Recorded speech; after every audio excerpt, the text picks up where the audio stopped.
문재인 대통령이 지난 임기 중에 가장 아쉬웠던 점으로 부동산 문제를 꼽았습니다. 서민들에게 박탈감을 줬다고 말했습니다.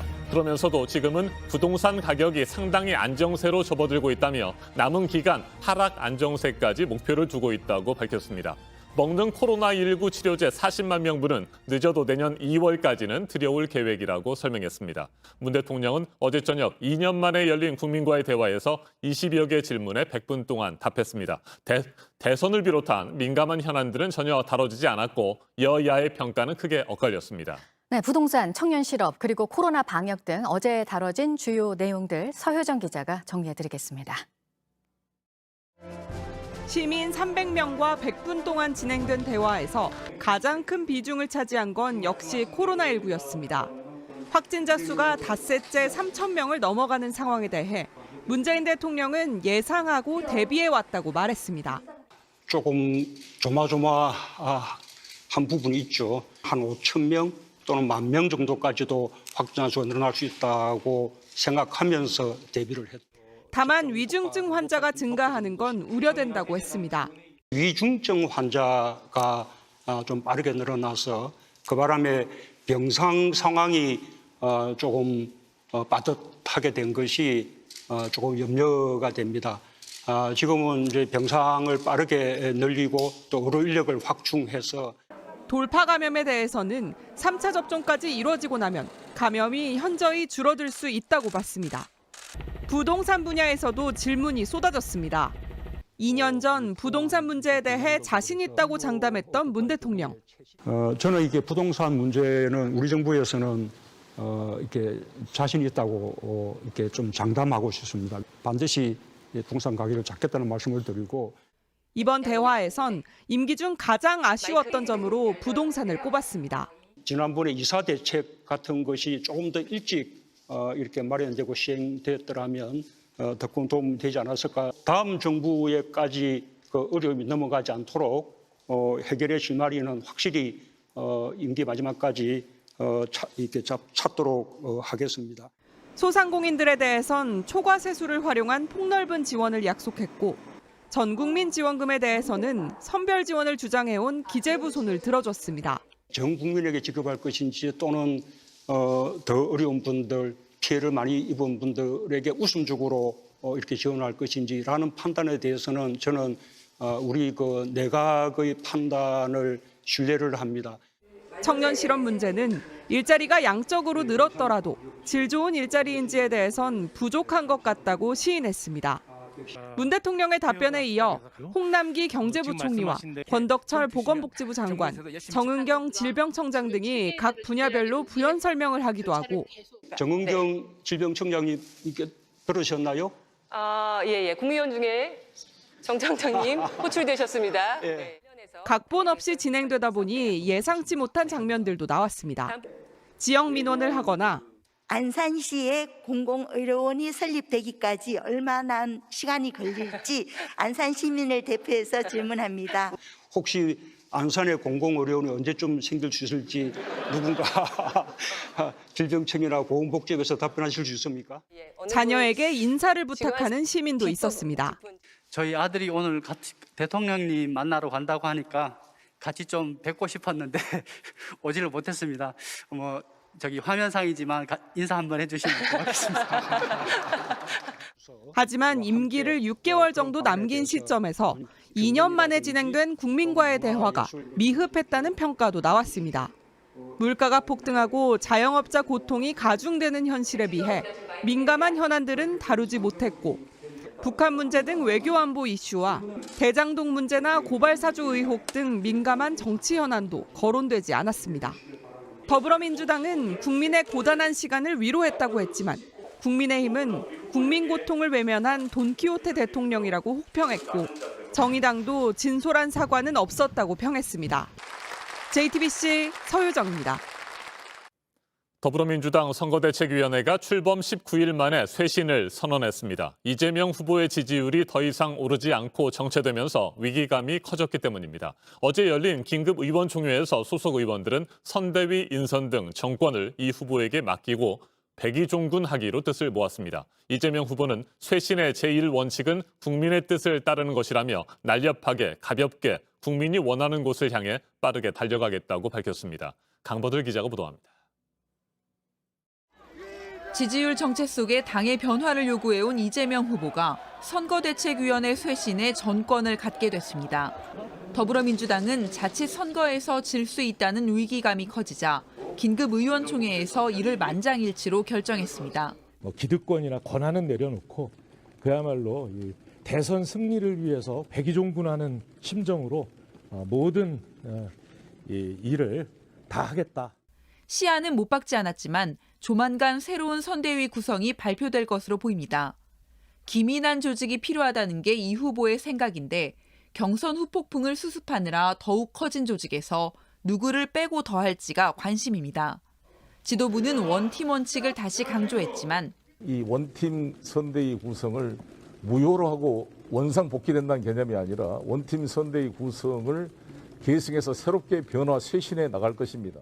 앞서 이재명의 민주당을 만들겠다고 선언한 이 후보의 색은 더 짙어질 전망입니다. 변화돼야 될 민주당에 동화되는 이재명 후보가 아니라 이재명이라고 하는 대선 후보를 선택해 준 국민과 당원의 뜻에 따라서 민주당도 반성하고 혁신해야 된다. 이재명계 좌장으로 불리는 정성호 의원은 의총 후 페이스북에 후보에게 부담을 넘겨서는 안 된다며 기존 선대위 구성원들은 사퇴하고 후임이 결정될 때까지만 임무를 수행해야 한다고 주장했습니다. JTBC 강버들입니다. 윤석열 국민의힘 대선 후보는 이틀 전 김종인 전 비상대책위원장을 만난 데 이어 어제는 김한길 전 민주당 대표 사무실을 찾았습니다. 김 전 대표에게 새시대 준비위원장을 맡아 통합의 역할을 담당해달라고 요청했습니다. 그동안 잡음이 적지 않았지만 어제 만남으로 김종인, 김병준, 김한길로 이어지는 선대위가 구체적인 윤곽을 드러냈습니다. 배양진 기자입니다. 윤석열 국민의힘 후보는 어제 서울 이촌동 김한길 전 민주당 대표의 사무실을 찾았습니다. 배석자 없이 둘이서 약 45분 동안 이야기를 나눴습니다. 김한길 전 대표님께서 새시대 준비위원회를 구성해서 정권 교체에 함께 하시기로 했습니다.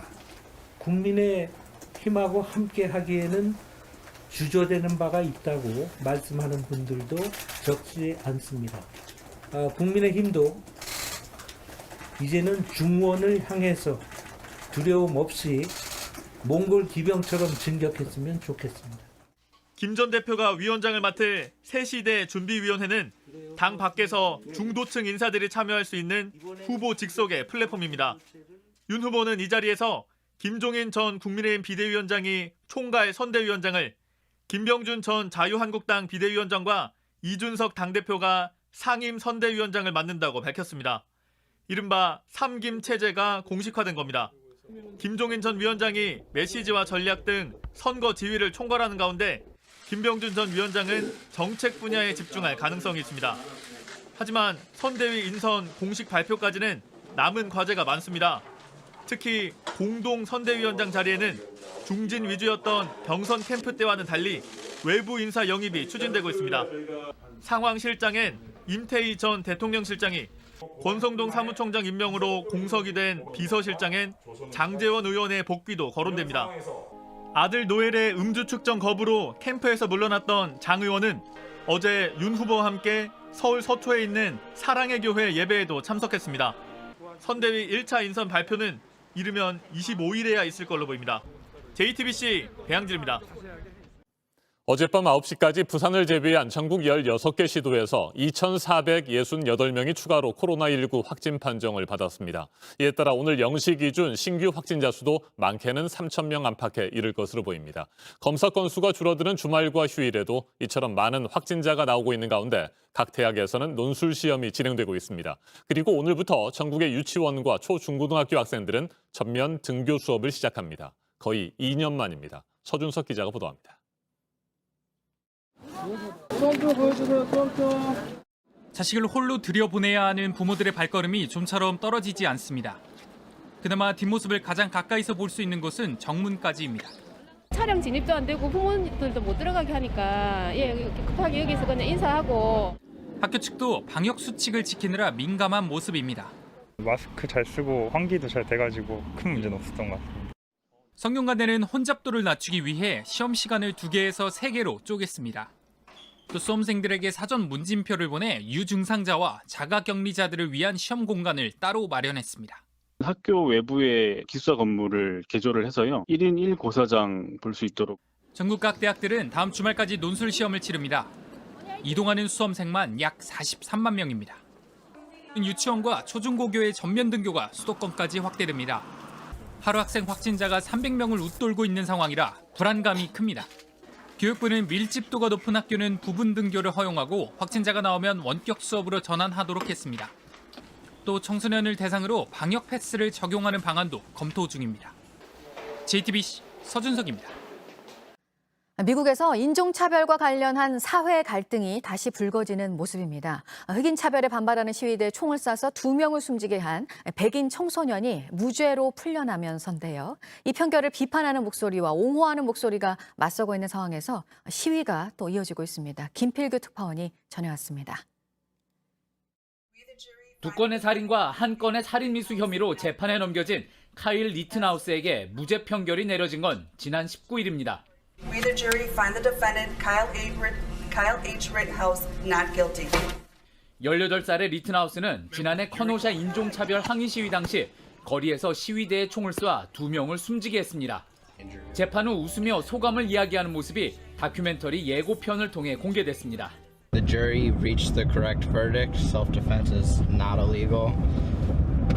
And I believe they came to the correct verdict and I'm glad that everything went well.